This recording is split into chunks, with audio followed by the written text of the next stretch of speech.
Bismillahirrohmanirrohim. Assalamualaikum warahmatullahi wabarakatuh. Di salah satu kota di Surabaya, ada satu stasiun yang dimana stasiun ini usianya sudah cukup tua dan sudah lama tidak beroperasi lagi. Karena di situ dulunya ada kecelakaan kereta yang banyak menelan korban jiwa. Akhirnya hanya menjadi bangkai dari kereta-kereta tua dan bangkai dari mobil-mobil zaman dulu yang usianya sudah ratusan tahun, karena stasiun ini beroperasi dari zaman kolonial Belanda dan berhenti beroperasi pada tahun 80-an. Jadi memang sangat tua sekali. Setiap malam Jumat pun banyak yang mendengar suara tangisan. Kisah ini diceritakan dari narasumber, sebut saja namanya Dwi. Dia ini warga asli situ yang dimana masa kecilnya sering dihabiskan di tempat itu, mulai dari main layangan sampai bermain bola. Pada awal tahun 2000-an, waktu Dwi ini masih kecil, dia mempunyai teman gaib yang dimana cuma dia yang bisa berkomunikasi atau melihatnya. Awal mulanya, Dwi ini bermain bola sampai jam setengah 6 malam, yang dimana temannya yang lain sudah pada pulang, tetapi dia tetap di tempat itu. Secara tidak sengaja, dia menendang bola ke tempat kereta tua. Lalu, pada waktu dia mengambil bola, dia dikagetkan oleh dua sosok anak kecil dengan wajah yang seperti bule. Lalu Dwi pun menanyakan, kalian berdua tinggal di mana? Dua anak ini pun bilang kalau dia tinggal di sini dan mengenalkan dirinya dengan nama Kevin dan Peter. Karena langit sudah gelap, Dwi pun minta izin ke temannya kalau mau pulang. Teman gaibnya ini pun mengiyakan, tapi dengan satu syarat. Dwi tidak boleh bilang ke siapapun kalau dia mempunyai teman, Kevin dan Peter. Dari situ kejadian aneh pun mulai menimpa Dwi. Karena Dwi ini adalah seorang anak yang pandai bermain dan suka berkumpul. Tapi semenjak dia mengenal Kevin dan Peter, sifatnya menjadi aneh. Dari mulai dia yang suka murung, suka menyendiri, dan suka bicara sendiri. Di suatu hari, di malam yang gelap, disertai hujan rintik-rintik.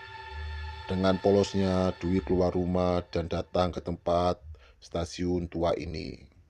Temannya yang bertemu dengan Dwi di persimpangan jalan lantas menanyakan kalau dia mau kemana. Tapi Dwi tidak menjawab. Besok paginya, Dwi pun ditemukan warga sedang tertidur di mobil tua. Dwi pun semakin aneh, karena setiap malam dia lari ke sana kemari, seperti orang kebingungan. Orang tua dari Dwi pun bingung dan akhirnya membawanya kepada orang pintar di daerah situ. Dwi pun kembali ceria, tapi semua itu tidak bertahan lama, karena 1 minggu kemudian Dwi kembali seperti biasanya. Lari-lari malam hari seperti orang bingung. Puncaknya waktu Dwi dikabarkan hilang. Warga pun mencari keberadaannya, tetapi belum juga ditemukan. Sampai orang pintar pun didatangkan guna untuk menemukan Dwi. Dukun itu pun bilang kalau Dwi sudah masuk ke alam gaib, karena ikut dengan temannya yang sebenarnya sudah mengincar Dwi. Dwi pun bisa selamatkan jika ada salah satu keluarganya yang mau masuk ke alam gaib untuk menjemputnya. Akhirnya kakak dari Dwi ini pun bersedia. Ritual pun dimulai. Si dukun pun bilang apapun yang terjadi jangan pernah menoleh ke belakang. Dan apabila gagal, bisa-bisa kakak dari Dwi ini tidak bisa kembali ke alam manusia. Jadi ritual ini memang berisiko sangat tinggi. Setelah semua peralatan siap, dari mulai bunga, kemenyan, dan lain-lain, kakak dari Dwi pun masuk alam gaib. Dengan jasad yang tertidur, cuma sukmanya aja yang keluar. Kakak Dwi ini pun bernama Hendra. Menurut kesaksian Hendra, waktu masuk alam gaib, dia merasa berada di tempat yang sama. Cuman suasananya sedikit gelap atau seperti mendung. Berjalanlah dia mencari adiknya. Dia melihat adiknya sedang bermain lari-larian dengan dua temannya. Setelah dikejar, dia hilang. Akhirnya, dia melihat adiknya sedang sembunyi di bagasi mobil tua peninggalan Belanda. Tanpa basa-basi, Hendra pun langsung mengajak Dwi untuk pulang. Tapi dia dihadang oleh dua orang temannya. Dia bilang, "Jangan kau bawa temanku." Dwi pun menjadi bingung antara mau ikut temannya atau kakaknya. Tapi seketika teman dari Dwi ini wajahnya berubah menjadi hancur. Dari situ Dwi pun menjadi takut dan Dwi pun baru sadar kalau ternyata temannya adalah bukan manusia.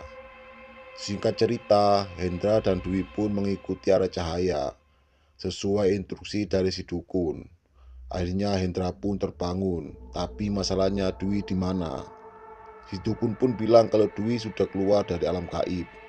Warga pun bergegas mencari, dan alhamdulillah Dwi pun ditemukan di kereta tua dengan kondisi yang acak-acakan. Setelah kejadian itu, stasiun tua itu pun sudah ditutup, atau anak-anak kecil tidak boleh bermain di situ. Dan memang keangkeran stasiun itu sampai sekarang pun telah melegenda. Sampai dulu pernah ada dua dunia itu yang itu pernah datang ke situ. Tempat ini pun sekarang menjadi bengkel ya, bengkel untuk barang-barang tua dan untuk mobil-mobil ya. Dan sekian video dari